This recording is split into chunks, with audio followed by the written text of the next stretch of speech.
تاریخ کا وہ سب سے بدترین چچا جس نے دنیا کے سب سے سچے بھتیجے کے دین کو جھٹلایا۔ حالانکہ جب بھتیجے کی ولادت ہوئی تو سب سے زیادہ خوشی بھی اسی چچا نے منائی۔ ایک ایسا بدبخت شخص جس کی مذمت قرآن کریم کے اندر کی گئی، اور وہ انسان جس کو دنیا ہی میں جہنم کے گڑھوں میں ڈالنے کا فیصلہ کر لیا گیا۔ حضرت عبد المطلب کے گھر 549 عیسوی کو ایک بچہ پیدا ہوا جس کا نام عبد العزیٰ بن عبد المطلب رکھا گیا۔ بچپن سے لے کر جوانی تک پورے عرب کے علاقے میں اس جیسا حسین نوجوان کسی کی آنکھ نے نہ دیکھا۔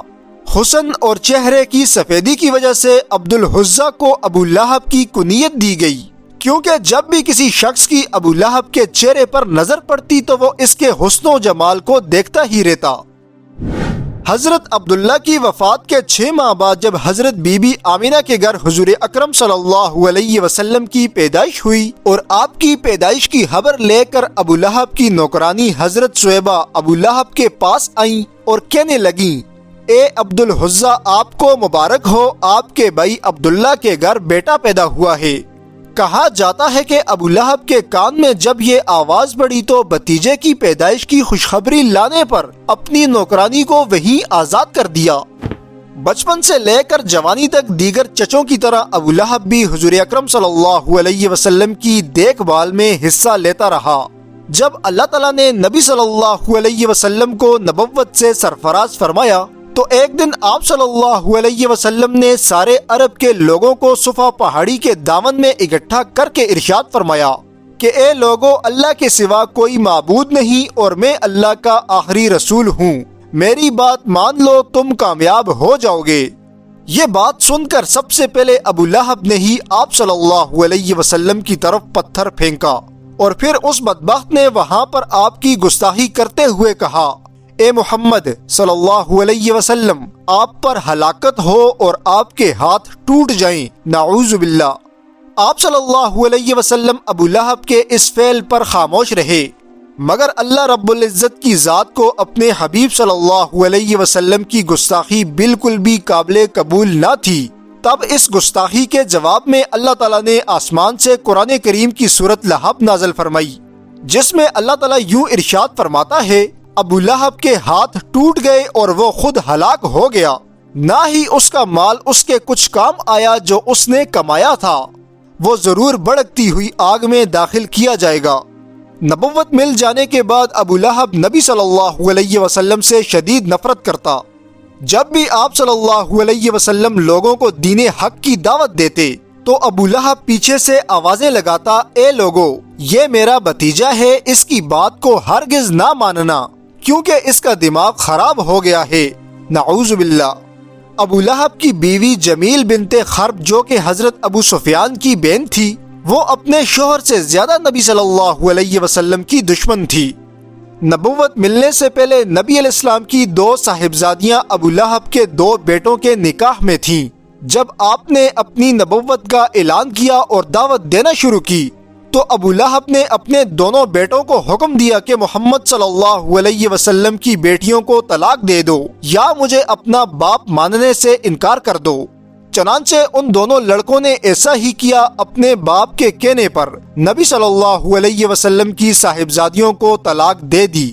ان دونوں لڑکوں میں ایک لڑکا جس کا نام عتبہ تھا، وہ تو اتنا بڑا بدبخت تھا کہ وہ اکثر نبی صلی اللہ علیہ وسلم کی شان میں گستاخی کرتا، جس پر ایک دفعہ نبی علیہ السلام نے اس کو بد دعا دی کہ اے اللہ، اپنے کتوں میں سے ایک کتا اس پر مسلط کر دے۔ چنانچہ عتبہ ایک مرتبہ اپنے باپ کے ساتھ شام کے ایک تجارتی سفر پر نکلا۔ ابو لہب کو بھی اس بات کا پتا تھا کہ اس کو حضور صلی اللہ علیہ وسلم نے بد دعا دی ہے، لہٰذا آپ کی بد دعا اس کے حق میں ضرور قبول ہوگی۔ سردار ہونے کی وجہ سے ابو لہب نے قافلے والوں کو اس کی حفاظت کی خاص تاکید کی۔ جب ایک مقام پہ رات میں قافلے کو ٹھہرایا گیا تو تمام اونٹوں کو اس کے آس پاس ایک دائرہ بنا کر بٹھا دیا گیا اور قافلے کے لوگ خود بھی اس کے قریب بیٹھ گئے۔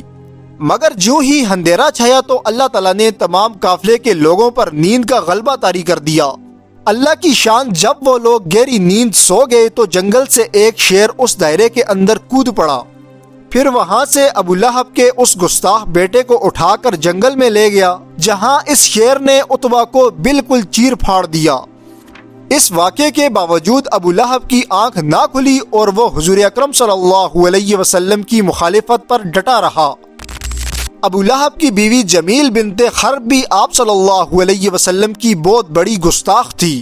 وہ اکثر اوقات نبی صلی اللہ علیہ وسلم کو برا بھلا کہتی رہتی، لیکن چچی ہونے کے ناطے نبی علیہ السلام اس عورت کا بھی احترام کرتے۔ ابو لہب کو اللہ پاک نے بہت زیادہ مال و دولت عطا کر رکھی تھی، لیکن اتنی ہی اس کے دل کے اندر کنجوسی بھی تھی۔ اس کے بخل کا یہ حال تھا کہ اس کی بیوی اپنی پیٹھ پر لکڑیوں کا ڈھیر جنگل سے اٹھا کر لاتی اور اس لکڑیوں کے ڈھیر کو اپنے ہاتھ سے بنی ہوئی مونج کی رسی سے اپنی پیٹھ پر رکھ کر گردن سے باندھ لیتی۔ ایک دن جب اس نے لکڑیوں کا ڈھیر رسی میں رکھ کر رسی کو اپنے گلے میں ڈالا تو وہ رسی گلے میں پھندے کی طرح پھنس گئی، جس سے ابو لہب کی بیوی کی وہیں تڑپ تڑپ کر موت ہو گئی۔ حضور صلی اللہ علیہ وسلم کی مسلسل دعوت و تبلیغ کی وجہ سے لوگ دین اسلام میں داخل ہو رہے تھے، مگر تب بھی اس چچا کی آنکھ نہ کھلی۔ جنگ بدر کے اندر ابو لہب کفار مکہ کے ساتھ شریک نہ ہو سکا۔ جب کفار قریش مسلمانوں سے شکست کھا کر مکہ واپس ہوئے تو ابو لہب لوگوں کی زبانی جنگ بدر کے حالات سن کر انتہائی رنج و ملال کرنے لگا۔ اس کے بعد اس کے جسم کے اندر ایک زخم پڑ گیا اور وہ چیچک کی بیماری کے اندر بھی مبتلا ہو گیا۔ جسم میں ان زخموں کے درد کی وجہ سے وہ جانوروں کی طرح آوازیں نکالتا۔ اس مرض کے 8ویں دن یعنی 624 عیسوی کو مکہ مکرمہ کے اندر ابو لہب ہمیشہ کے لیے جہنم واصل ہو گیا۔ مرنے کے بعد ابو لہب کے جسم سے اتنی گندی بدبو آتی کہ کوئی بھی اس کے قریب نہ جاتا۔ عرب کے لوگ چیچک کی بیماری سے بہت زیادہ ڈرتے تھے اور اس بیماری میں مرنے والے کو بہت ہی منحوس سمجھتے تھے، اس لیے اس کے بیٹوں نے بھی 3 دن تک اس کی لاش کو ہاتھ نہ لگایا۔ مگر شہر مکہ کے اندر اس کی لاش کی بدبو اتنی پھیل چکی تھی کہ لوگوں نے ابو لہب کے بیٹوں کو تانا مارا۔ تب انہوں نے ایک گڑھا کھدوا کر لکڑیوں سے دھکیلتے ہوئے اس کی لاش کو گڑھے میں گرا دیا، مگر پھر بھی پورے مکہ شہر کے اندر ابو لہب کے جسم کی بدبو اتنی زیادہ پھیل چکی تھی کہ تب لوگوں نے اس گڑھے پر اوپر سے پتھر مارنا شروع کر دیے، حتیٰ کہ اتنے پتھر مارے گئے کہ آخر کار اس کی لاش زمین کے اندر پتھروں کے نیچے دفن کر دی گئی۔ اس طرح اللہ کا ایک نافرمان اپنے انجام کو پہنچا۔ دوستو، اس طرح کی مزید ویڈیوز دیکھنے کے لیے ہمارے چینل کو ضرور سبسکرائب کیجیے۔